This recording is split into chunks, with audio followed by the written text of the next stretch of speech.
చేశారంటే అప్పటికే వాళ్ళు బాప్తీసం తీసుకున్నారు. ఆయన తెలియజేస్తున్న ఆలోచన ఏమంటే, మీరు దేవుణ్ణి ప్రేమిస్తున్నారు, అది నాకు తెలుసు. దేవుని కోసం మీరు కొన్ని శ్రమలు కూడా అనుభవించారు, అది కూడా మంచిది. వాటిని కూడా ఆయన జ్ఞాపకం చేశాడు. అవన్నీ కూడా మంచిదని చెప్తూనే ఇంకొక మాట తెలియజేశాడు. ఏమన్నాడంటే, మీ హృదయములందు క్రీస్తును ప్రభువుగా ఒక ప్రతిష్ఠ చేయమని చెప్తున్నాడు. ప్రతిష్ఠ అంటే సాధారణంగా మనం అందరం చేస్తాం. ఎప్పుడంటే సంవత్సరానికి ఒకసారి మందిరం కట్టినప్పుడు దాన్ని ప్రతిష్ఠించటం, ఇలాంటి పనులు అందరూ చేస్తున్నారు ప్రపంచం అంతా కూడా. తర్వాత దానిని జ్ఞాపకం చేసుకోవటం వంటివి చేస్తాం.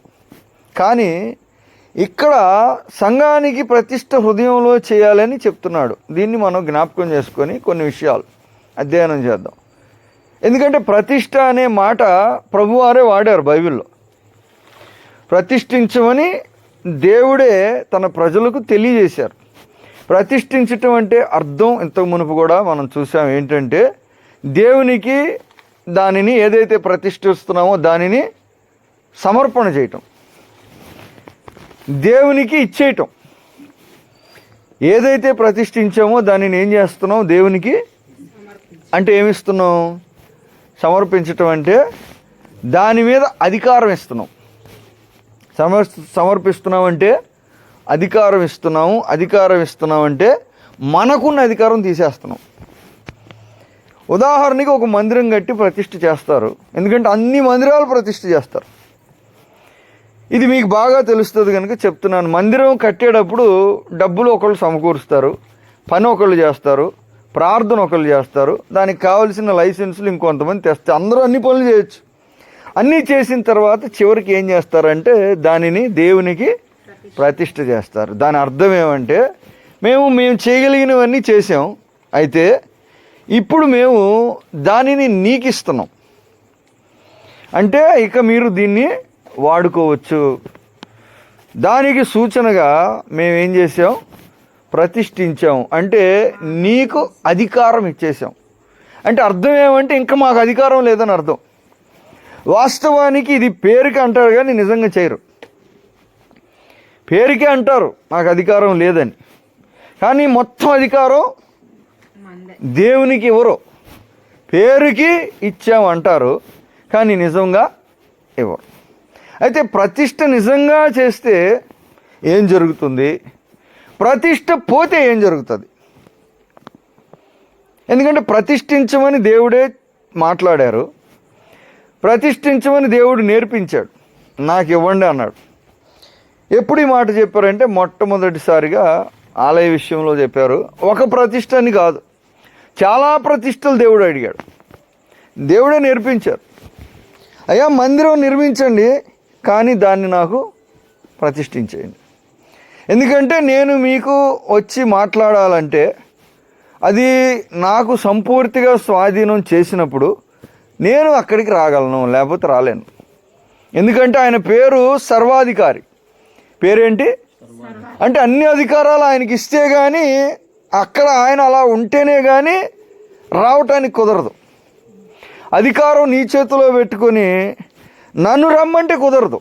ఎందుకని? నేను సర్వాధికారిని. నువ్వు అధికారం ఉన్న చోట నేను రావటానికి కుదరదు. నేను వస్తే నాదే అధికారం అవ్వాలి. అలా ఇవ్వటం నీకు ఇష్టం లేకపోతే నువ్వే పెట్టుకోగాని నేను రావటం కుదరదు. సర్వోన్నతుడు అనే పేరు కూడా ఉంది ఆయనకి. అంటే అందరికంటే పైన ఆయన ఉండాలి, ఆయనకు పైన ఎవరు ఉండకూడదు. అలా ఉంటే అక్కడికి ఆయన రావటానికి కుదరదు. రమ్మంటే వస్తాను కానీ నా పైన ఎవరు ఉండకూడదు, నాతో పాటు కూడా ఎవరు ఉండకూడదు. ఇది ప్రతిష్ఠ అంటే భావం. ప్రతిష్ఠించాల్సిన పద్ధతి అది. దేవుడు ప్రతిష్ఠించమని తన ప్రజలకు నేర్పించి చాలా ప్రతిష్టలు బయలుపరిచారు. మందిరం ఒకటే కాదు. ఎలా ప్రారంభించారంటే వారానికి ఒక రోజు నాకు ప్రతిష్ఠ చేయమన్నాడు దేవుడు. ఏం చెప్పారు? 6 రోజులు మీ ఇష్టం వచ్చినట్టు చేయండి. ఏది న్యాయమో, ఏది మీకు లాభమో, ఏది మీకు సంతోషకరమో, ఏది మీకు ఉపయోగకరమో మీరు చేసుకోండి అన్నాడు. ఒకరోజు మాత్రం ఏం చేయాలి, నాకు ప్రతిష్ఠించాలి. అంటే ఆ రోజు నాకు ఇచ్చేయాలి. అంటే ఏమి ఇవ్వాలి? ఆ రోజు అధికారం నాకు ఇవ్వాలి. అంటే ఆ రోజు నీ అధికారం ఏం చెల్లదు అసలు. ఆ రోజు నీ అధికారం ఏమీ లేదు, అదే ప్రతిష్ట అర్థం. ఒకరోజు నాకు ఇవ్వమని అడిగారు దేవుడు. ఇంకా ఒక మనిషిని కూడా ప్రతిష్ఠించమన్నాడు. అంటే ఆయన ఏ పని చేయడు, ఇంకా చేస్తే నా పనే చేయాలి. ఆయన మీద ఎవరు అధికారం ఉండదు. దేవునికి స్తోత్రం. ఏమంటున్నాడు? వాళ్ళ మీద ఎవరు అధికారంగా ఉండటానికి కుదరదు. ఇంకా ఆయన మీద నేనే అధికారిగా ఉంటాను. వేరే వాళ్ళ అధికారం అసలు చెల్లనే చెల్లదు. అది ప్రతిష్ట అర్థం. అలా మీరు ఇవ్వండి నచ్చితే, అప్పుడు ఆ వ్యక్తిని నేను తీసుకుని దీవిస్తాను. ఆ దీవెన మీకు వస్తుంది. మీరు ఆయన నాకు ఇస్తే అంటే మీ హక్కు వదిలిపెట్టాలి, నీ అధికారం వదిలిపెట్టాలి, నీ పెత్తనం మొత్తం వదిలిపెట్టాలి, నాకు ఇవ్వాలి. అప్పుడు నేను ఆయన్ను దీవించగలను, మీకు అది రాగలదు. ఇవన్నీ దేవుడు ఎందుకు చెప్పారంటే దాని వలన కలిగే మేలులు, ఆశీర్వాదాలు. ఇంకా ఏం చెప్పారు? తైలాన్ని ప్రతిష్ఠించమన్నాడు. అంటే ఇంకా అది మీరు వాడకూడదు, అలాంటిది మీరు చేసుకోకూడదు, అలాంటిది ఎవరి దగ్గర ఉండకూడదు. దేవునికి ఇవ్వటం అర్థం అది. అది దేవునికి తప్ప ఎవరికి అందుబాటులో ఉండకూడదు, దేవునికి తప్ప ఎవరికి ఉపయోగపడకూడదు, దేవునికి తప్ప ఎవరికి అలాంటిది ఉండకూడదు. సమయాన్ని ప్రతిష్ఠించమన్నారు, మనిషిని ప్రతిష్ఠించమన్నాడు, ఒక స్థలాన్ని ప్రతిష్ఠించమన్నాడు, ధనాన్ని ప్రతిష్ఠించమన్నాడు. ఏమన్నాడు? ధనం కూడా ప్రతిష్ఠించండి అన్నాడు. మొదటి భాగము, ప్రథమ ఫలము నాదే, తర్వాత కొంత భాగము నాదే. ప్రతిష్ఠిత భాగము ప్రథమ భాగం. ఎందుకని? అది నాకు మీరు ఇచ్చినప్పుడు, దాని మీద మీ అధికారం తీసేసినప్పుడు ఆశీర్వాదాలు. ఇంకా దేవుడు ఏం జ్ఞాపకం చేశారంటే అనేక ప్రతిష్టలు దేవుడు జ్ఞాపకం చేశారు. ప్రతిష్ఠ చేశారు వాళ్ళు. ప్రతిష్ఠ చేసినప్పుడు ప్రతిష్ఠించబడిన దాని మీదకి ఏమొచ్చింది? ప్రతిష్ఠించబడిన ప్రతి దాని మీదకి ఆశీర్వాదము, దీవెన దానికి సంబంధించింది వచ్చింది. ఇప్పుడు ప్రశ్న ఏంటంటే, ప్రతిష్ఠించిన తర్వాత ఆ ప్రతిష్ఠ పోతే ఏం జరుగుతుంది? ఏం జరుగుతుంది? ఈ ప్రశ్న ఏంటి? ఇప్పుడు ఏం చూస్తున్నాం? ప్రతిష్ఠించిన దానిని ప్రతిష్ఠ పోతే ఏం జరుగుతుంది? ఉదాహరణకి దేవాలయాన్ని ప్రతిష్ఠించారు, పేరుకి ఇస్తామని చెప్తాం. ఇచ్చిన తర్వాత మనం ఏమంటాం? ఆ రోజు నేను అన్న అర్థం అది కాదు అంటాం. కొద్ది రోజులయ్యాక ఇచ్చేటప్పుడు ఏదో ఒకటి చెప్పేస్తాం. చెప్పి తర్వాత కొద్ది రోజులయ్యాక ఏమంటామంటే అసలు నేను అన్న అర్థం అది కాదు, నేను అర్థం ఇంకోటి అని. అంటే అర్థం ఏంటి? ప్రతిష్ట పోతుంది. ప్రతిష్ట పోతే నష్టం ఏంటి? ఈరోజు మనకి ఇది అర్థం అవ్వాలి. ప్రతిష్ట పోతే ఏమర్థం అవుతుందంటే అక్కడ దేవుని సన్నిధి పోతుంది.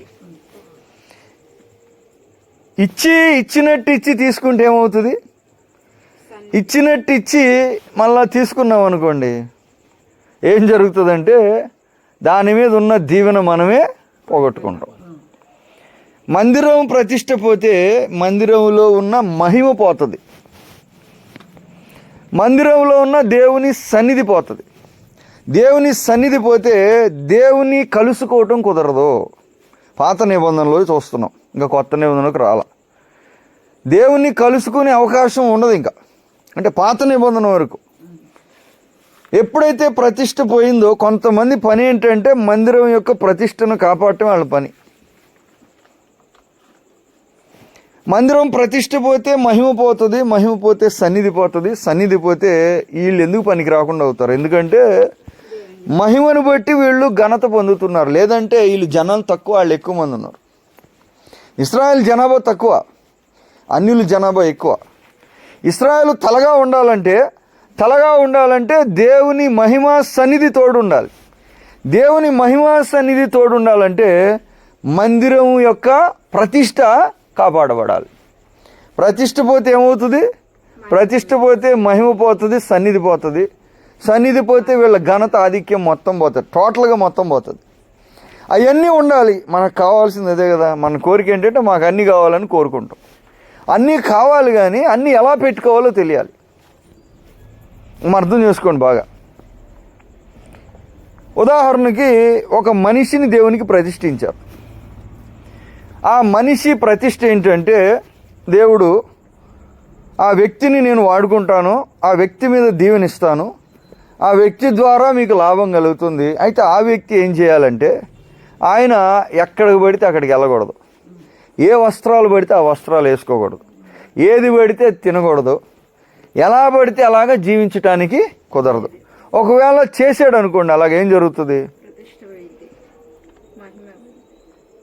మందిరం ప్రతిష్ఠ ఉంది, మనిషికి ప్రతిష్ఠ లేదు. ఇప్పుడు నష్టం ఎవరికి జరుగుతుంది? మందిరం ప్రతిష్ఠ ఉంది, మందిరంలో ప్రతిష్ఠ పోలా, మందిరం ప్రతిష్ఠగానే ఉంది, కానీ పరిచర్య చేసే వ్యక్తి ప్రతిష్ఠ పోయింది. తినొద్దు అన్నట్టు తింటాడు ఇతను. అర్థమవుతుంది మీకు? ఇప్పుడు ఏం జరుగుతుందంటే, ఇతను ప్రతిష్ట పోతే పరిచర్య పోతుంది అతనిది. ఆ వ్యక్తి ప్రతిష్ట పోయింది అనుకోండి, పరిచర్య పోతుంది.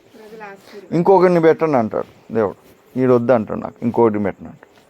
ఎందుకంటే మందిరం ప్రతిష్టగానే ఉంది, చేసేవాడు కరెక్ట్గా లేడు, అతని పరిచర్య పోతుంది. అతని పరిచర్య అతనికి ఉండాలి అంటే అతను ప్రతిష్ట కాపాడుకోవాలి. అర్థమవుతుందా? మందిరం మహిమ ఉండాలంటే జనాలందరూ మందిరం ప్రతిష్ట కాపాడాలి. ఒక వ్యక్తి తన పరిచర్య తనకు ఉండాలంటే అతను తన ప్రతిష్ట కాపాడుకోవాలి.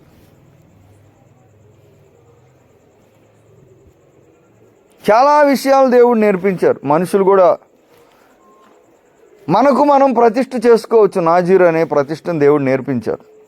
ఎవరైనా నా మహిమ దీవెన పొందాలి అని ఆలోచన చేస్తే నాజీరు వ్రతం ప్రతిష్ఠించుకొని, పులుపు ఏది రాకుండా, మరణం అనే దానికి దగ్గరికి వెళ్లకుండా, ఈ నియమాలన్నీ ఇలాగా ఆ ప్రతిష్ఠ కాపాడుకోవటానికి దేవుడు అవకాశం ఇచ్చాడు. కానీ ఎప్పుడైనా రాకూడదు వచ్చినా, తినకూడదు తిన్నా, జరగకూడదు జరిగినా, ఇతను అనుకొని కానీ అనుకోకుండా కానీ ప్రతిష్ఠ పోతుంది. ప్రతిష్ఠ పోతే ఏం జరుగుతుంది? పడిన ప్రయాస అంతా కూడా వ్యర్థమైపోయి మరలా మొదటి నుంచి స్టార్ట్ చేయాలి.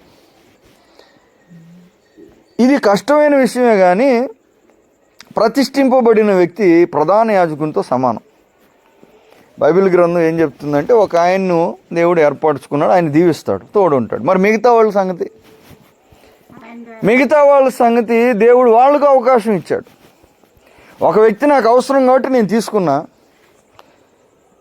నీ అంతటి నువ్వు రావాలంటే నేను కూడా తీసుకుంటాను. ప్రధాన యాజకుడు ఎంతో, నాజీరు చేసుకునే వ్యక్తి కూడా అంతే. దేవునికి స్తోత్రం. ఇది ఎలా తెలుస్తుందంటే, ప్రధాన యాజకుని ప్రతిష్ట పోతే అతను ప్రాయశ్చిత్తం ఏం చెల్లించాలో, నాజీరు చేసుకునే వ్యక్తి ప్రతిష్ట పోతే అదే ప్రాయశ్చిత్తం చెల్లించాలి ఈక్వల్గా. అర్థమవుతుంది మీకు? అంటే నాజీరు చేసుకునే వ్యక్తి ఎంతో, ప్రధాన యాజకుడు అంతే దేవుని దృష్టికి. ఒక వ్యక్తి తనను తాను ప్రతిష్ఠించుకుంటే చాలా ప్రత్యేకమైన వ్యక్తిగా అవుతాడు, ఘనత కలిగిన వ్యక్తిగా అవుతాడు, దీవెన పొందడానికి అర్హునిగా అవుతాడు. అయితే ఇవన్నీ ఉండాలి అంటే ప్రతిష్ఠ కాపాడుకోవాలి.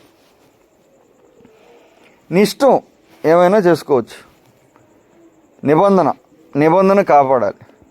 రోమాపత్రిక 12:1 చదవండి ఈరోజు. రోమాపత్రిక 12:1 మనం చూద్దాం. అక్కడ రాయబడిన మాట ఏంటి? పరిశుద్ధమును దేవునికి అనుకూలమైన సజీవ యాగముగా మీ శరీరములను ఆయనకు సమర్పించుకొనుడని దేవుని వాత్సల్యమును బట్టి మిమ్మల్ని బతిమాలు. అలా చెప్తూ క్రొత్త నిబంధనకు వచ్చేటప్పటికి ఆయన ఏమన్నారంటే, దినం ప్రతిష్ఠ అడిగాడు, ఇచ్చారో లేదో వాళ్ళకే తెలియాలి. ధనం ప్రతిష్ఠ అడిగాడు, చేశారో లేదో వాళ్ళకే తెలియాలి. యాజకుని ప్రతిష్ఠించమన్నాడు, ఆ యాజకుడు ప్రతిష్ఠగా ఉన్నాడు, యాజకునికి తెలియాలి. మందిరం ప్రతిష్ఠ అన్నాడు, మందిరం ప్రతిష్ఠ ఉందో లేదో వాళ్ళకే తెలియాలి. ఖచ్చితంగా తెలిసిపోద్ది. ఎలాగంటే మహిమ పోతుంది, బయటికి వస్తుంది అనుకోముందు. మహిమ పోతుంది కనుక ప్రతిష్ఠ పోయిందని మనం అర్థం చేసుకోవాలి. అన్నీ ఉండాలంటే ఏముండాలి? ఆ ప్రతిష్ఠ నిబంధన ఉండాలి. క్రొత్త నిబంధనకు వచ్చేటప్పటికి ఏమంటున్నాడు? శరీరాన్ని ఏం చేయాలంట? సజీవ దేవుడు సమర్పించడం అంటే ఏంటి? ప్రతిష్ఠించు. సమర్పించడం అంటే ప్రతిష్ఠించడం. ప్రతిష్ఠించడం అంటే ఏంటి? అధికారం ఇవ్వటం. అధికారం ఇవ్వటం అంటే ఏంటి? మన అధికారం నాకు లేదు అని అంటాం. ఎందుకంటే రోమపత్రిక 6వ అధ్యాయంలో ఈ మాట ఉంది. స్పష్టంగా ఏమని ఉంది? రోమపత్రిక 6వ అధ్యాయం చూడండి. 6వ అధ్యాయంలో దేవుని వాక్యం జ్ఞాపకం చేసిన విషయం ఏంటంటే, దీనికి వివరణ ఇచ్చాడు. శరీరము దేవునికి సమర్పణ చేస్తే, ప్రతిష్ఠిస్తే ఏం జరుగుతుంది అంటే, పాపమునకు దాసులము కాకుండుటకు పాప శరీరం నిరర్ధక మగునట్లు మన ప్రాచీన స్వభావం ఆయనతో కూడా సిలువ వేయబడినని ఎరుగుతున్నారు. 12:13 చదవండి. 12:13. కాబట్టి శరీర దురాశలకు లోబడినట్లుగా చావునకు లోనైన మీ శరీరమందు పాపమును ఏలనీయకుడి, మరియు మీ అవయవములను దుర్నీతి సాధనములుగా పాపమునకు అప్పగింపకుడి. అయితే మృతులలో నుండి సజీవులం అనుకుని మిమ్మల్ని మీరే దేవునికి అప్పగించుకొనుడి. మీ అవయవములను నీతికి సాధనాలుగా దేవునికి అప్పగించండి. మీ అవయవములను నీతి సాధనాలుగా దేవునికి అప్పగించండి, పాపం ఏలనివ్వకండి. అలా చేస్తే ఏం జరుగుతుందంటే, ఇక్కడ 22వ వచనం చూడండి. ఇప్పుడు 6:22 రోమపత్రిక. అయినను ఇప్పుడు పాపము నుండి విమోచింపబడి దేవునికి దాసులైనందున పరిశుద్ధత కలుగుటయే మీకు ఫలము, దాని అంతము నిత్య జీవము. శరీరాన్ని దేవునికి ప్రతిష్ఠిస్తే ఏం కలుగుతుంది అంటున్నాడు? నిత్య జీవం కలగటానికంటే ముందు ఇంకోటి కలుగుతుంది అన్నాడు. ఏమన్నాడు? పాపము నుండి దేవునికి దాసులైనందున పరిశుద్ధ కలుగుటే మీకు ఫలము. ఇప్పుడు ఏం కలుగుతుంది అంటున్నాడు? శరీరాన్ని దేవునికి ఇస్తే పరిశుద్ధత కలుగుతుంది. పరిశుద్ధత దాని అంతము నిత్య జీవం కలుగుతుంది. ఇప్పుడు ఒక వ్యక్తి పరిశుద్ధత కాపాడుకోవాలంటే అప్పుడు ఏం కాపాడుకోవాలి? పరిశుద్ధత కాపాడుకోవాలంటే ఏం కాపాడుకోవాలి? శరీరాన్ని కాపాడుకోవటం అంటే ఏం కాపాడుకోవాలి? ప్రతిష్ఠ కాపాడుకోవాలి. అర్థమవుతుందా ఇప్పుడు మీకు? ఉదాహరణకి శరీరాన్ని కాపాడటం అంటే నోటితో కాని మాట నేను పలకను, అది ప్రతిష్ట. కాని మాట పలకను, అది ప్రతిష్ట. నువ్వు ఆ మాట కాపాడుకున్నంతకాలం, ఆ నిబంధనలో ఉన్నంతకాలం దాని దీవెనలు, ఆశీర్వాదాలు అన్నీ వచ్చేస్తాయి. సాతాను పూర్తిగా ఆ విషయంలో పనికి రాకుండా అయిపోతాడు. అర్థమవుతుందా మీకు? నిబంధన నేను కాపాడుకున్నంతకాలం, ప్రతిష్ట నేను కాపాడుకున్నంతకాలం సాతాను అధికారం ఎందుకు పనికి రాకుండా అయిపోతాడు. ఇప్పుడు సాతాను అధికారం తెచ్చుకోవాలంటే ఏం చేయాలి? పరిశుద్ధత దొంగిలించాలి. పరిశుద్ధత దొంగిలించాలంటే ఏం చేయాలి? ప్రతిష్ఠ దొంగిలించాలి. నువ్వు అన్నీ కాపాడుకోవాలంటే ఏం కాపాడుకోవాలి? ఆ ప్రతిష్ఠ కాపాడుకుంటే అన్నీ కాపాడుకోగలుగుతావు. ఉదాహరణకు ఒక వ్యక్తి ఉద్యోగం కాపాడుకున్నాడు అనుకోండి. ఉద్యోగం కాపాడుకుంటే అతను ఇల్లు కాపాడుకుంటాడు, కుటుంబాన్ని కాపాడుకుంటాడు, ఆరోగ్యం కాపాడుకుంటాడు, ధనం కాపాడుకుంటాడు, గౌరవం కాపాడు, మొత్తం కాపాడుకుంటాడు. అన్నీ కాపాడుకోవాలంటే అది ఒక్కటి కాపాడుకోవాలి. అది ఒకటే కాదు, అది అనేకమైన విషయాలను కాపాడేది కనుక అది కాపాడుకోవాలి. అది పోయిందనుకో స్లోగా ఏమైపోద్ది? గౌరవం పోతుంది, మనశ్శాంతి పోతుంది. తర్వాత ఇంకా అలాగే కొనసాగితే ఆరోగ్యం కూడా పోవచ్చు. ఇంకా పోతే స్లోగా ఏం పోతాయో చెప్పలేం. అది ఒక్కటి ఉంటే అన్నీ ఉంటాయి. అది ఒక్కటి పోతే అన్నీ పోతాయి. అన్నీ కాపాడుకోవాలంటే ఏం కాపాడుకోవాలి? అది ఒక్కటి కాపాడుకోవాలి. జీవం కాపాడుకోవాలంటే, పరిశుద్ధత కాపాడుకోవాలంటే, సాతాను ఎందుకు పనికి రాకుండా మనం నిలబడాలంటే మనం ఏం కాపాడుకోవాలి? ప్రతిష్ఠ కాపాడుకోవాలి. సాతాను ఇప్పుడు దేన్ని టార్గెట్ చేస్తాడు? ఇప్పుడు అర్థమైంది మీకు? బిలాముని పిలిచారు. బిలాం మామూలు వ్యక్తి కాదు. దేశాన్ని ముంచేయగలడు, లేకపోతే పైకి లేపగలడు. ఒక జనాంగాన్ని పనికి రాకుండా చేయగలడు, లేకపోతే జనాంగం అణిచివేయగలడు. ఆ వ్యక్తిని తెచ్చి శపించమంటే చాలా ప్రయత్నాలన్నీ చేశాడు. చేసి ఏం చేశాడు? శపించటానికి నోరు తెరిస్తే దీవెన వచ్చేసింది. శాపం పెట్టలేకపోయాడు. ఏంటయా నేను శపించమంటే ఎందుకు దీవిచ్చావు? నువ్వు తేవటం వల్ల ఇప్పుడు ఎవరికి నష్టం జరిగింది? బాలాకు రాజు బిలాముని తెస్తే ఎవరికి నష్టం జరిగింది? ఇప్పుడు బాలాకు డబ్బులు ఇచ్చి, బాలాకు ఎద్దులు ఇచ్చి, బాలాకు కట్టెలు ఇచ్చి, బాలాకు పని వాళ్ళని పంపించి తెచ్చుకుంటే నష్టం బాలాకు జరిగింది, దీవెన ఇజ్రాయెల్కి వెళ్ళింది. ఇలా ఎందుకు చేసావంటే, సరే ఇంకోసారి ట్రై చేద్దాం అన్నాడు. మళ్ళీ అంతే జరిగింది. మళ్ళీ ట్రై చేస్తే మళ్ళీ అంతే జరిగింది. అప్పుడు బిలాము ఏం చెప్పాడంటే, అయ్యా యాకోబు మీద మంత్రం పనిచేయదు, యాకోబు మీద మంత్రము పనిచేయదు, హేతువు లేని శాపము తగలదు. శాపము తగిలే స్థితిలో లేరు కనుక వాళ్ళే శాపం తెచ్చుకో. ఇప్పుడు మంత్రం పనిచేయట్లేదు, తంత్రం చేద్దాం అన్నాడు. తంత్రం ఏంటి? మోవాబు స్త్రీలు. తంత్రం ఏం చేయాలంటే చరిత్ర తీయండి అన్నాడు, పుస్తకాలు. ఇలా తాత ముత్తాత వాళ్ళ ముత్తాత నుంచి తీయండి హిస్టరీ. చూశాడు తాత వీక్నెస్ ఏంటి, ఇతని వీక్నెస్ ఏంటి, వీళ్ళ నాన్న వీక్నెస్ ఏంటి, వీళ్ళ అమ్మ వీక్నెస్ ఏంటి. 10 తరాలు చదివాడు. ఓహో, వీళ్ళల్లో ఏముంది? స్త్రీ వీక్నెస్. ఇది బలహీనత. మనం ఏం చేయాలి? దీవెన పోవాలి, అధికారం పోవాలి, వాగ్దానం పోవాలి, అతనికి ఇవ్వబోయే మొత్తం భూలోకం అడిగి పోవాలి. భూలోకం పోవాలంటే ఏం చేయాలి? మనం పోగొట్టలేం. ఏం చేయాలి? వాడే పోగొట్టుకోవాలి. వాడు పోగొట్టుకోవాలంటే ఏం చేయాలి? వాడు పోగొట్టుకునేలాగా మనం చేయాలి. పోగొట్టుకునేలాగా మనం చేయాలంటే ఏం చేయాలి? ప్రతిష్ఠ పోవాలి, అంతే, ఏం లేదు. ప్రతిష్ఠ పోవాలి. దేవుడు ప్రతిష్ఠగా ఉండండి అన్నాడు. మీరు నాకు ప్రతిష్ఠిత జనం చెప్పాడా లేదా? మీరు సర్వలోకంలో నాకు ప్రతిష్ఠిత జనం. మీరు ప్రతిష్ఠ కాపాడుకోండి, అసలు నీకేమవుతుందో నేను చూస్తా అన్నాడు. అన్నీ కాపాడుకోవటానికి అస్సలు కాపాడుకోవాల్సింది ఒకటే. తంత్రం వేసాడు. వీక్నెస్ ఏంటి? ఇదంటే దాని మీద మనసు ఉంది, ఇచ్చేసాడు. సాతాను ఇచ్చేయండి అన్నాడు. అడిగి ఏం కావాలో అది ఇచ్చేయండి ముందు. ఫుల్గా ఇచ్చేసాడు. ఫుల్గా ఇచ్చేసి మెల్లగా 9ంటికి ప్రార్థన కూర్చోవాలి. 9ంటికి నువ్వు కూర్చున్నంతకాలం నీ ప్రతిష్ఠ ఉంటుంది, నిన్ను ఎవడేం చేయలేడు. ప్రార్థన 9 నుంచి 12 అనుకోండి. 9 నుంచి 12 ప్రార్థన ఆపక్కర్లా. నష్టం చేయాలంటే 9 నుంచి 12 ప్రార్థన ఆపక్కర్లా. ఏం చేయాలి? 9:05కు వెళ్ళేలాగా చేస్తే చాలు. అర్థం చేసుకోండి. సందు తెరిస్తే చాలు, మొత్తం తీయక్కర్లా, మొత్తం పోవక్కర్లా. అర్థమవుతుంది మీకు? దూరాలంటే సాతానికి మొత్తం తెరవక్కర్లా, 5 నిమిషాలు గ్యాప్ ఇస్తే చాలు. 9 నుంచి 9:05 వరకు వాడు ఒక అడుగు వెనక్కి జరిగేలాగా మనం చేయగలిగామంటే మొత్తం దింపాడు ఉన్నవాళ్ళందరిని. ఏదో ఒకటి చేసి మనం ఏం చేయాలి? ఆ ప్రతిష్ట పోగొట్టుకునేలాగా చేయండి అన్నాడు. అంతే. తంత్రం వేస్తారు. చేయాలి అన్నీ చేయండి, ఆ కొద్దిగా గ్యాప్ వదలండి. అర్థమవుతుంది మీకు? నిబంధన చేశారు ఇలా చేస్తామని. నిబంధన చేసిన తర్వాత చేసిన నిబంధన చేసినట్టుగా కాపాడుకోకుండా కొంచెం అడ్జస్ట్మెంట్ చేస్తే చాలు, పోయినట్టే మొత్తం. ఇదేమనుకుంటాడు? మొత్తం బాగానే చేసామంటాడు. అసలు ఏం జరుగుతుంది? అంటే రహదారి తెరిచేస్తున్నారు.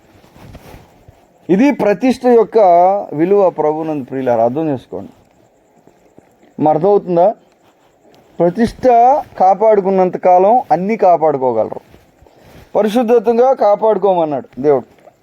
ఇది తేలిక కాదు, ఎందుకంటే నాకు తెలుసు కాబట్టి చెప్తాను. తేలికేం కాదు. ఎందుకంటే ఉపవాస ప్రార్థన నేను స్టార్ట్ చేశా. ఎవరు లేరు, నేనే ఉపవాస ప్రార్థన మొదలుపెట్టా. వారం రోజులు నేనే చేశా. ఏం ప్రార్థన మొక్కుబడి చేశా? నేనేం తిన్నాను వారం రోజులు, తాగుతా టీయో మజ్జిగో, అది మొక్కుబడి. స్టార్టింగ్ ఎప్పుడు? 23-24 సంవత్సరాల క్రితం స్టార్టింగ్ ప్రార్థన. అది స్టార్టింగ్ అనుభవం. చేయాలి అందరూ చెప్తున్నారు, సరే చేద్దామని మొదలుపెట్టా. ఎవరు లేరు మా ఇంట్లో. మా తల్లిదండ్రులు అంతా ఊరు వెళ్ళారు. వెనకింట్లో మా అక్క ఆళ్ళీళ్ళు ఉన్నారు, వేరే వాళ్ళు. నేను చక్కగా బైబిల్ చదువుతున్నా, ప్రార్థన కొంచెం, ఇప్పుడు ఎక్కువేం రాదు, చేసుకుంటున్నా. ఏం తింటలా, టీ మజ్జిగ తాగుతున్నా, బైబిల్ ఏదో చేస్తున్నా. సోమవారం మొదలుపెట్టి ఆదివారానికి అయిపోద్ది.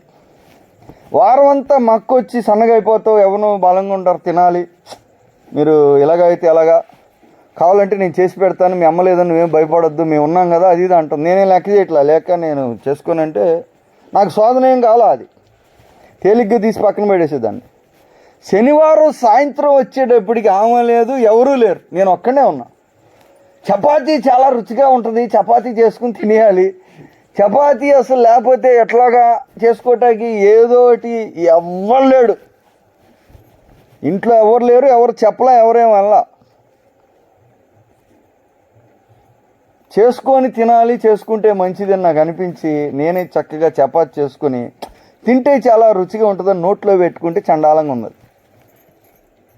రుచి ఏమి లేదు. ఏం పోయింది? వారం రోజులు చేసిన ప్రయత్నం మొత్తం ఇంతే, ఎక్కువేం తినలా, ఇంతే. జస్ట్ ఇట్లా ఇట్లా అనుకొని ఏం పోయింది? మళ్ళీ ఆదివారం కూడా చేశా, శనివారం కూడా చేశా, కానీ ఏం పోయింది? ప్రతిష్ట పోయింది. కనుక మళ్ళీ జరిగింది ఇది, ఒకసారి కాదు. మళ్ళీ 40 రోజులు ఉపవాస ప్రార్థన అనేది మామూలుగా లెంట్లో స్టార్ట్ చేస్తే నేను కూడా చేశాను. అప్పుడు పాస్టర్గా వచ్చాను, నేను అసిస్టెంట్ పాస్టర్గా పెట్టారు ఒక సంఘానికి. 40 రోజులు ఉపవాస ప్రార్థనలు వాళ్ళ లెక్క ఏంటంటే 5 రోజులు తీసేస్తారు, ఆదివారం లేదు ఉపవాసం. 45 రోజులు లెక్క. 40 రోజులు ఆదివారం తీసేసి 40 రోజులు. నేను ఆదివారంతో కలిపి చేద్దాం అనుకున్నా. నేనేమనుకున్నా, ఆదివారంతో కూడా కలిపి చేసేద్దాం, ఒక్కరోజు తీయటం ఎందుకు అనుకొని నేను ప్రార్థన చేసి నేను మామూలుగా ఓకే అని స్టార్ట్ చేశా. నేను చేస్తున్నా, నాతో పాటు కొంతమంది చేస్తున్నారు. నాతో పాటు 2 కుర్రోళ్ళు వాళ్ళు కూడా చర్చిలో ఉండి, వాళ్ళు కూడా సండే స్కూల్ టీచర్లు 2 ఉన్నారు, వాళ్ళు కూడా చేస్తున్నారు. అక్కడ ఏం చేస్తారంటే ఆ చర్చ్ వాళ్ళు పల్లెటూరు, అది పల్లెటూరు కాబట్టి పాస్టర్ గారు ఈ పల్లెటూరు వాళ్ళు వీళ్ళకేం వంటలు రావు, నువ్వేమో అక్కడి నుంచి వచ్చావు కష్టపడి. ఏలూరు నుంచి వెళ్తాను నేను. అక్కడ ఇది తాడేపల్లి పక్కన కుంచెనపల్లి అని ఉంది, అక్కడ పెద్ద చర్చ్ ఉంటుంది. ఇప్పుడు చూడండి బ్రిడ్జి పక్కన నేను కనపడుతూ ఉంటాను. అక్కడి నుంచి వచ్చావు, నీకు మేము పలావ్ పెడతాం, ఇక్కడ బిలాల్ బిర్యానీ ఉంటుందని వారం బిర్యానీ తినిపిస్తారు నాకు, మంచిది. అది నేను ఉపవాసం ఉన్నాగా పట్టించుకోవాలా. ఎన్ని రోజులు పట్టించుకోవాలా? 38వ రోజుకు వరకు పట్టించుకోవాలి. 38 రోజు వచ్చిన తర్వాత అవును ఆదివారం లేదు కదా, ఆదివారం ఉపవాసం లేదు, ఆదివారం కాకుండా ఉపవాసం, ఆదివారం చేయక్కర్లేదు కదా, తింటే ఏమవుద్ది? ఎందుకంటే ఆదివారం లేదు కదా, చర్చి నియమం లేదు, నేను పెట్టుకున్నా. అంటే తింటే ఏమవుద్ది? కరెక్టే కదా, తింటే ఏమవుద్ది? ఏం చేద్దాం అంటే పాస్టర్ గారు మీది ఏది ఉంది అదే అంటున్నాడు ఆడు. మీరు ఏం చేద్దామంటే అది చేద్దాం అంటున్నారు వాళ్ళు ఇద్దరు. వాడికి తినాలని ఇంకా రెడీ అయ్యారు ఇక తినటానికి వాళ్ళు రెడీ అయ్యి నేనేం చేసా, కాసేపు వెళ్దాం వద్దు, ఇంకా తినాలి. అది అసలు అది ఎంత టేస్ట్ ఉంటుంది, ఇంకా అన్నీ గుర్తుకొచ్చేస్తున్నాయి. వాసన, టేస్ట్, ఆ మొక్క జాయింట్ ఫ్రై, ఆ పెద్ద ప్లేట్ ఎలాగ ఉంటుంది, దాంట్లో ఆకు ఎలాగ ఉంటుంది, వాడు ఏమేమి తెచ్చి పెడతాడు, నిమ్మకాయలు మొత్తం అసలు ఎలాగుంటుందని బండి ఎక్కడి లేదు కదా, ప్రతిష్ట ఆ రోజు లేదు, వాస్తవానికి లేదు. కానీ నేనేమనుకున్నా, వద్దనుకున్నా, పోయి తిన్నా. తర్వాత వారం చేశా. ఏం పోయింది? పోయిందా? ఎలా పోయింది? మొత్తం 40 రోజులు, 40 రోజులు ఆ ఒక్క చిన్న సందులో పోయింది. మర్దవుతుంది మీకు? మీరు చేసామనుకుంటారు, మేము దేవునికి మొత్తం ఇచ్చేసామనుకుంటారు. అస్సలు ఎవడు చేయనట్టు నేను చేసామనుకుంటాం. ఈ ఊర్లోనే ఎవరు చేయనట్టు నేను చేసేసాను. నిజంగానే ఊర్లో ఎవరు చేయరు. 40 రోజులు నేను చేశా, 45 రోజులు కూడా చేశా. కానీ ఎక్కడ పోయింది? పోయిందా? ఏదైతే నువ్వు మొక్కావో మొత్తం పోగొట్టక్కర్లా. ప్రతిష్ట ఒక్కటి పోయినా మొత్తం పోయినట్టే. మర్దవుతుంది మీకు? సాతానికి ఈ విషయం బాగా తెలుసు. ఎందుకంటే అత్యంత నష్టం పొందిన వ్యక్తి అతనే చర్చిలో. సాతాను పొందినంత నష్టం ఎవడికి రావా? ఆయనకు తెలుసు నష్టం ఎలా జరుగుతుంది, ఏం చేయొచ్చు. ఈరోజు దేవుని వాక్యం జ్ఞాపకం చేస్తుంది. ప్రభునందు ప్రియులారా, అన్నీ కాపాడుకోవాలి. కుటుంబం కాపాడుకోవాలి, ఆరోగ్యం కాపాడుకోవాలి, కృప కాపాడుకోవాలి, సంఘం ఉంటే సంఘం కాపాడుకోవాలి, ఏది ఉంటే అది కాపాడుకోవాలి. అన్నీ కాపాడుకోవాలంటే ఏం చేయాలి? దేవుడు ఏం చెప్తున్నాడంటే నిబంధన మీరు కాపాడుకోండి, ప్రతిష్ఠ ఏదైనా చేస్తే ప్రతిష్ఠ మీరు కాపాడుకోండి. ఇంకంతే చేయాల్సింది, ఎక్స్ట్రా ఏం చేయక్కర్లా. దానికి ఎంత శోధన కలుగుతుందంటే అంత శోధన కలుగుతుంది. మనం ఏం చేస్తామంటే అడ్జస్ట్మెంట్లు చేసేస్తాం చిన్న చిన్నవి. ఇక్కడ శరీరమును దేవునికి మీరు ప్రతిష్ఠించండి అన్నాడు. చేస్తాం మనం వినగానే ఇన్స్పైర్ అయిపోయి ఏం చేస్తారు? ప్రతిష్ట వాక్యం మేము చెప్పినప్పుడు మిమ్మల్ని మీరు ప్రతిష్ఠించుకోండి, మందిరం కాదు, అది కాదు, ఇది కాదు అంటే ఎవరో ఒకళ్ళు వచ్చి పాస్టర్ గారు నన్ను నేను ప్రతిష్ఠించుకుంటా అంటారు. వచ్చి ప్రతిష్ట ప్రార్థన చేసుకుంటారు. చేసుకుని 2-3 నెలల యొక్క దాన్ని అడ్జస్ట్మెంట్లు చేస్తారు. నేను చేసింది అది కాదు, కొద్దిగా అడ్జస్ట్మెంట్ అవుతుంది, అన్ని రోజులు చేసింది మొత్తం కూడా. ఈరోజు ఎందుకు ఈ మాట చెప్తున్నాడంటే, ప్రతిష్ట అనేది దేవుడు ప్రేమించి తన ఆశీర్వాదాలు పట్టుకునే పాత్రగా ఇచ్చాడు. దేవుడు ఏదైనా వేయాలంటే ఆ పాత్రలో వేస్తాడు. పట్టుకోవాలంటే మనకు పాత్ర ఉండాలి. ఫోన్ లేదనుకో, మా అక్క నాకు ఎన్ని ఫోన్లు చేసినా, అక్కడి నుంచి మొత్తం ప్రపంచంలో వాళ్ళందరూ ఫోన్లు చేసినా నా దగ్గర రిసీవర్ లేకపోతే రాదుగా నా దగ్గరికి. ఎవరు చేసినా అది అందుకోవాలంటే నా దగ్గర ఫోన్ ఉండాలి. దేవుడిచ్చింది ఏదైనా నేను అందుకోవాలంటే నా దగ్గర ఆ పాత్ర ఉండాలి. ఆ పాత్ర ఉంటే దాంట్లోకి వస్తాయి అన్నీ. ఆ పాత్రే ప్రతిష్ట. దేవుడు ప్రేమించి ఇచ్చాడు, ఊరికి కాదు ఆయన ఇచ్చింది. ప్రేమించి దేవుడు, దీనికి డబ్బులతో పని లేదు, జ్ఞానంతో పని లేదు, బలంతో పని లేదు, చదువుతో పని లేదు, వయసుతో పని ఉందా? పని లేదు. ప్రతిష్ట కాపాడుకోవటం దేంతో పని ఉంది? ఏమి రావక్కర్లా. మనం ఏ మాట ఇచ్చామో ఆ మాట నిలబెట్టుకుంటే చాలు. ప్రభు ఈ టైంకి నేను నీ సన్నిధిలో కనపడతా. ఇక దానికి చదువుతో ఏం పని, వయసుతో జ్ఞానంతో ఏం పని, డబ్బులతో ఏం పని, ఏం పని లేదు. మాట ఇచ్చావు, నిలబడితే చాలు, అంతే. సాతాను ఏం చేస్తాడు? మొత్తం చరిత్ర హిస్టరీ ఇచ్చేస్తాడు. వీళ్ళని ఎట్లా అటాక్ చేయాలి, చేదు ఎక్కడుంది, ఎక్కడ దొరుకుతారు, వీక్నెస్ ఏంటి వీళ్ళది. మంట అంటుకుంది అనుకోండి, ఫైర్ ఇంజిన్ వస్తుంది. మంట మండితే వెంటనే ఏమొస్తుంది? Fire engine. పెద్ద పెద్ద ఇంజన్లు తెచ్చి దాన్ని ఆర్పటానికి బాగా పెద్దగా మండుతుంది అనుకో, పక్కూరు నుంచి కూడా ఫైర్ ఇంజిన్లు రమ్మంటారు. అలా ఆత్మలోకంలో ఒక వ్యక్తి మండుతున్నాడు అనుకో, వెంటనే అక్కడ సైరన్ మోగుతుంది, వై వై వై అంటూ ఉంటుంది. ఏంటంటే పలానూరులో పలానోడు ప్రతిష్ఠించుకున్నాడు, ఫైర్ మండుతుంది, దీన్ని ఇప్పుడు ఆరిపేయాలి. ఎందుకంటే మూసేస్తాడు మొత్తం. మనం ఇన్ని రోజులు తెచ్చుకుంది అటు మూసేస్తాడు. ఇప్పటికే 30 రోజులు అయిపోయింది, ఇంకా 10 రోజులు ఉంది. డేంజర్. ఏం చేయాలి? ఏదో ఒకటి చేయాలి. తేండ్రా అంటాడు. మొత్తం ఫైర్ ఇంజిన్లు అన్నీ పైపులు పట్టుకొని ఇంక ఎట్లా ఆర్పాలి దీన్ని? ఏం చేయాలి? ఇతన్ని మనం ఏం చేయలేం. కానీ సంధి ఎక్కడుంది? ఈయనేం చేయలేం. వీళ్ళ భార్య దగ్గర దొరుకుతుంది. భార్య దగ్గర దొరకాలంటే వీళ్ళ అమ్మ తిడితే వీళ్ళ భార్య చిరాకు పడుతుంది. వాళ్ళ అమ్మకి ఈమెకి పడవు. వాళ్ళ అమ్మకి ఈమెకి పడదు. అమ్మాయి అమ్మాయిని ఏమన్నా అంటే ఈ అమ్మాయి వచ్చి ఈ పిల్లోడిని ఏదో ఒకటి అంటది. వీడు ఒక 5 నిమిషాలు లేట్ చేస్తాడు. అర్థమవుతుంది మీకు ఇప్పుడు? ఎక్కడ వీక్నెస్? 10 రకాల ప్రయత్నాలు చేస్తారు. ఇక్కడ దొరుకుతుందా, ఇక్కడ దొరుకుతుందా, ఇక్కడ దొరుకుతుంది, ఇక్కడ దొరుకుతుంది. ఎట్లాగో అట్లా ఏం చేయాలి? ప్రతిష్ట కొంచెం మిస్ చేస్తే చాలు, టోటల్గా లాస్ అయిపోద్ది. ఇది ఆత్మీయ సత్యం. నేను చెప్తుంది కాదు. నాజీరు చేసుకునే వ్యక్తి, నాజీరు ఎక్కడ 39వ రోజు పోయినా మొత్తం 39 రోజులు పోయినట్టే. మరదవుతుంది మీకు? ఇది గొప్ప భాగ్యం. అదే రీతిగా కాపాడుకోవటానికి చాలా క్లిష్టమైన విషయం కూడా. అయితే దేవుని కృప ఏంటంటే, మనం ఏదైనా ప్రతిష్ఠ చేసి దాన్ని కొంచెం లాస్ చేసుకున్నా దాని నష్టాన్ని దేవుడు కృపచేత కొంతకాలం ఆపుతాడు. కొంతకాలం ఆపి ఆ గ్యాప్లో మనం కనుక సరి చేసుకుంటే మరలా దేవుడు తిరిగి దాన్ని ఇవ్వటానికి ప్రయత్నం అయితే చేస్తాడు. కానీ సూత్రం మాత్రం ఒకటి. ఎందుకు చేయమంటున్నాడు ప్రతిష్ఠ? ఇక్కడ పేతురు చెప్తున్నాడుగా, మీరు ప్రతిష్ఠించండి అన్నాడు. ఏం ప్రతిష్ఠించాలి? ఇది ప్రతిష్ఠించు. ఏదైనా కానీ, అది సమయం అవ్వచ్చు, స్థలం అవ్వచ్చు, దినం అవ్వచ్చు, బిడ్డ అవ్వచ్చు, లేకపోతే శరీరం అవ్వచ్చు, లేకపోతే కన్ను ఒకటి అవ్వచ్చు. అయ్యా నేను మొత్తం ఇవ్వలేను నీకు, ఇది మాత్రం నీకు ఇస్తాను. ఓకే, అదైనా పర్లా. ఆ ఒక్కదాన్ని దేవుడు తీసుకుని వాడుకుంటాడు. కానీ దాన్ని మాత్రం కాపాడుకోవాలి. దాన్ని జాగ్రత్తగా కాపాడుకోవాలి. చిన్న అడ్జస్ట్మెంట్ మనం చేసినా ఏం జరుగుతుంది?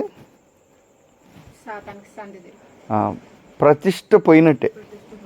ప్రతిష్ట పోతే మొత్తం పోయినట్టే. మనమేమో బాగానే చేసాం కదా అనుకుంటాం. కానీ ప్రతిష్ట ఏమేంటి? ప్రతిష్ట పోతే ఏం పోతుంది? పరిచర్య పోతుంది. ఆ మనిషి ప్రతిష్ట పోగొట్టుకుంటే మహిమ పోతుంది. మందిరం ప్రతిష్ట పోతే, దినం యొక్క ప్రతిష్ట పోతే అదంతా పోతుంది. మరదవుతుంది మీకు? శరీరం ప్రతిష్ట పోతే పరిశుద్ధత పోతుంది. పరిశుద్ధత పోతే జీవం పోతుంది.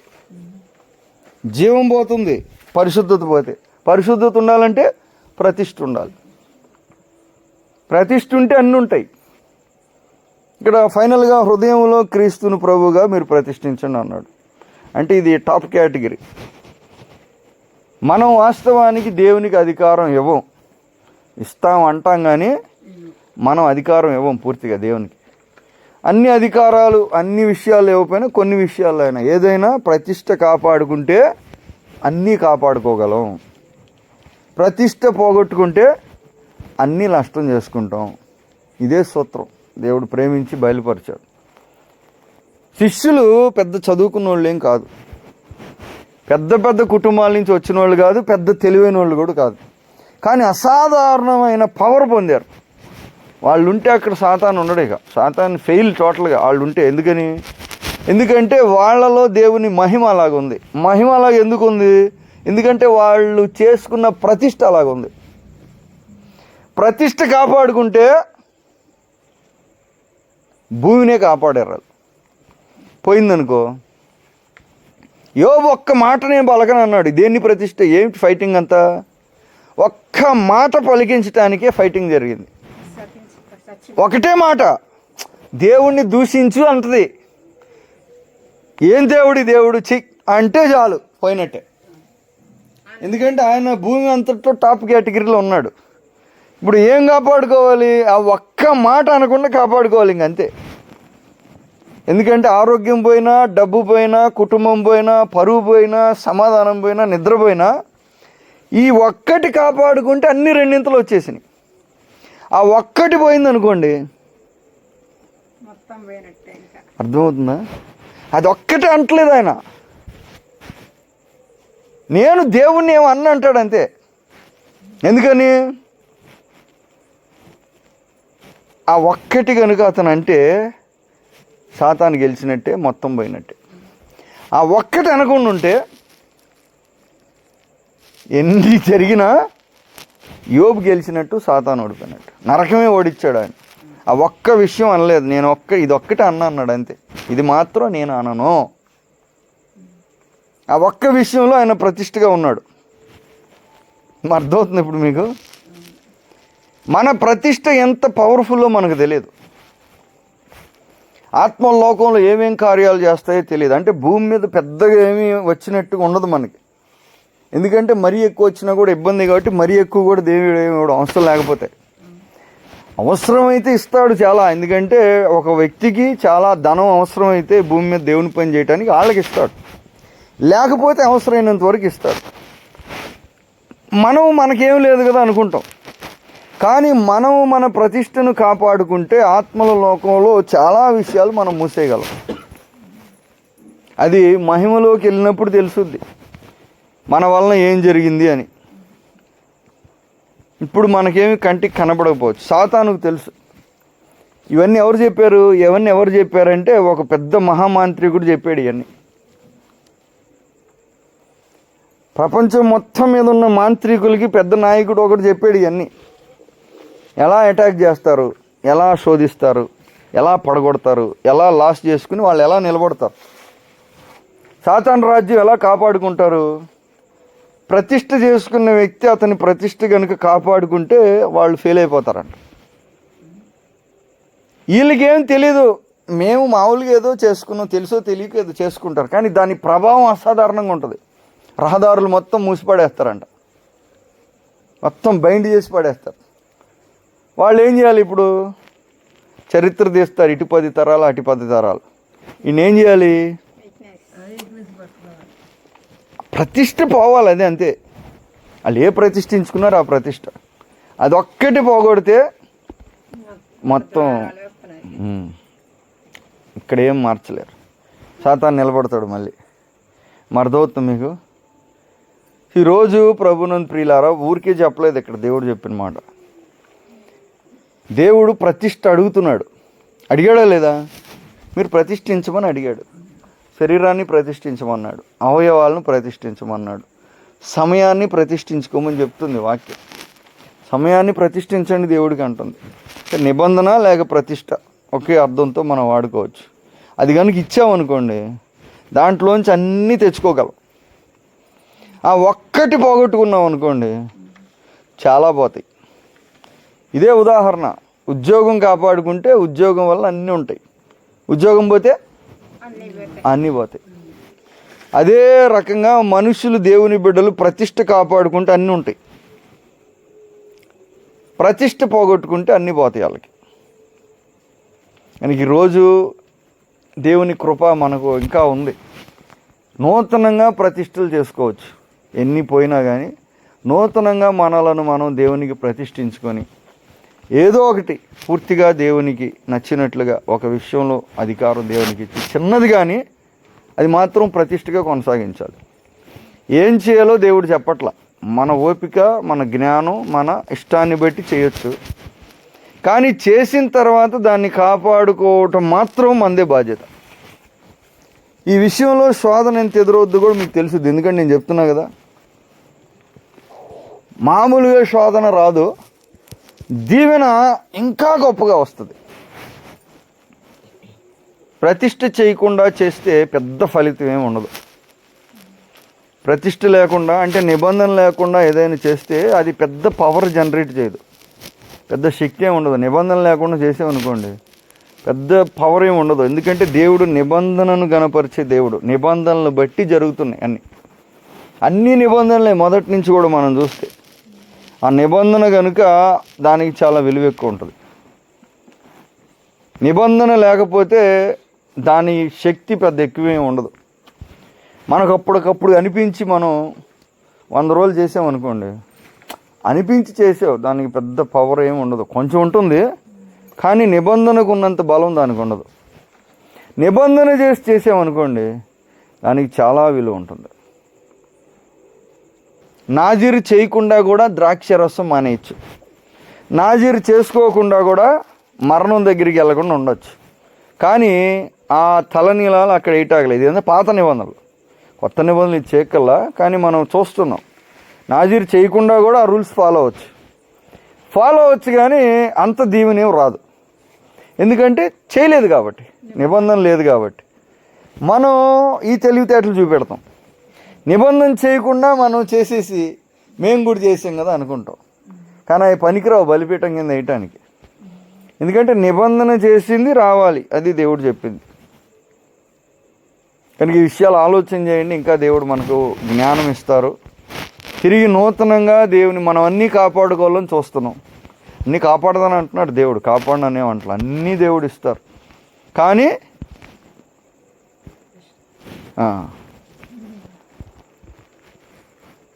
నీకు ఏది కావాలంటే అది నేను ఇచ్చేవాడిని కదా అన్నాడు దావీదు దగ్గరికి వచ్చి దేవుడు. నువ్వు ప్రతిష్ఠ ఎందుకు పోగొట్టుకున్నావు? నీకేం తక్కువైంది? నువ్వు ఎక్కడి నుంచి ఎక్కడికి వచ్చావు? నీకు అడిగితే నేను ఇంకెన్ని ఇచ్చేవాడిని?